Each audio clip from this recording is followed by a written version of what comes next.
Richard removed the light switch to the basement stairwell. It wasn't that he simply disabled it, no. He removed the entire thing. Plastic covering, screws, the switch box, all of it. Though he had shut off the power to the basement for good measure, too. Every once in a while, when a worried family member or friend or even his colleagues from work would stop by. Sometimes they just wanted to say hello. Sometimes they wanted to bring him food, worried about how much weight he'd lost. Other times they would come by with the name of a counselor they hoped would be a good fit for him. He didn't mind those visits. He enjoyed the company, even if it was his loved ones telling him that he had completely and totally lost it. They were pleasant visits. No, the visits that he couldn't stand were the ones when they came over offering to replace his basement light switch, when they said that they would pay for it, and that it wasn't a burden. When they came in and told him that it would be so easy for them to fix and they could just do it any time he wanted. When they mentioned that switch boxes were only a few dollars at the Home Depot or Lowe's. Those were the visits that drove him mad. Those were the visits that made him scream, that made him shout, made him cry, waving his arms around like a madman, threatening the life of his friends if they ever brought up such a horrid thing like that again. He would yell at them, telling them if they dared to bring up replacing that switch that he would shove them down the stairs into that basement they wanted the switch to so badly. One time, in fact, his mother and father came by for one of these visits. His mother brought him into the kitchen, trying to convince him to go and see a counselor as she fixed him a meal. "We're worried about you, Richard. You need to see someone about this. I mean, look at you. You haven't eaten in weeks, you're skin and bone. Here, I brought over some stuff to make you a smoothie. Would that taste go? Bud, would that take your mind off of whatever this is long enough for you to eat?" Oh, she was a smart little witch, his mother. He almost couldn't hear his father reinstalling a light switch over the sound of the blender going. But luckily, his clumsy father tripped and shouted an obscenity about the switch, and so Richard did hear.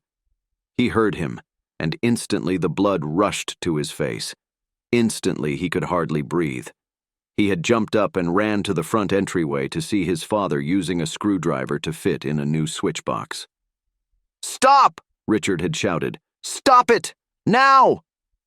He caused his mother to cry and his father to swear when he began beating him over the head, his strength defying the starved state of his body. "Richard, this is for your own good. This thing called exposure therapy. This will help you." He ran them out of the house, screaming and locking the door behind them. "Get out! I hate you! Stay out of here!"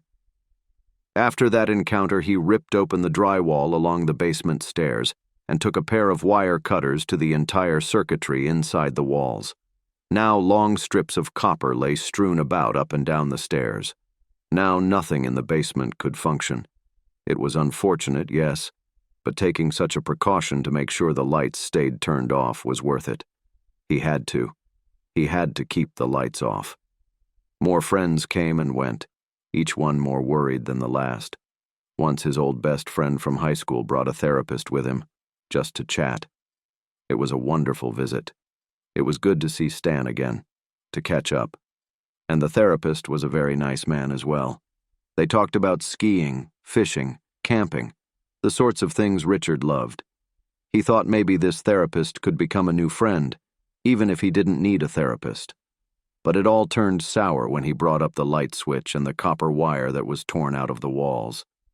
In an instant, Richard realized he could never like this man. Screaming and shouting, he showed Stan and this therapist to the door. They were fools. Absolute fools. Didn't they notice that the rest of his house was in decent order? Didn't they notice he was still working remotely, being a productive member of society? Those things may not have changed their minds about anything, but surely if they had realized that there was no smell of rancid meat coming from the basement, they would have realized how completely rational Richard was being. His freezer had been out for weeks by that point, and there was no smell. One who was unaware of everything might think it was strange, but Richard knew it made sense. Perfect sense. He just didn't understand why everyone kept coming back to that light switch.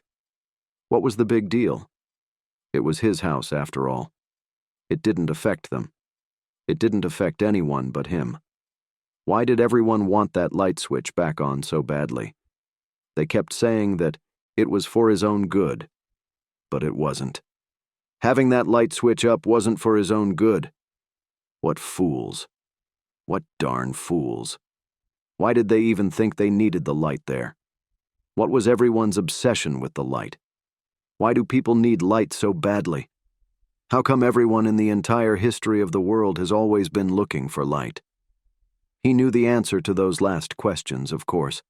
It was simply human nature to crave light. Light was safe. Light was comforting. Light was life. Throughout human history, people have wanted light. Light repels the darkness, the unknown. People are afraid of what they don't know, and that is precisely what the dark is, the unknown. Always, always, always, people wanted to have the light over the dark. Well, people are fools. People are foolish beyond anything imaginable. Light isn't safe. Light isn't comforting. Light isn't life. No, the darkness is safe. The darkness is comforting. The darkness is life. That was the truth. That was the way it was. That was just simply fact. Richard heard another knock at the door. Rich? It's Essie. Usan. I'm just coming to check on you. I've brought someone you might like. His name is Simon. Richard could tell instantly by the tone of her voice that Simon was another therapist. He raised his arms in the air defeatedly, letting out a sob as he laid back down onto the floor.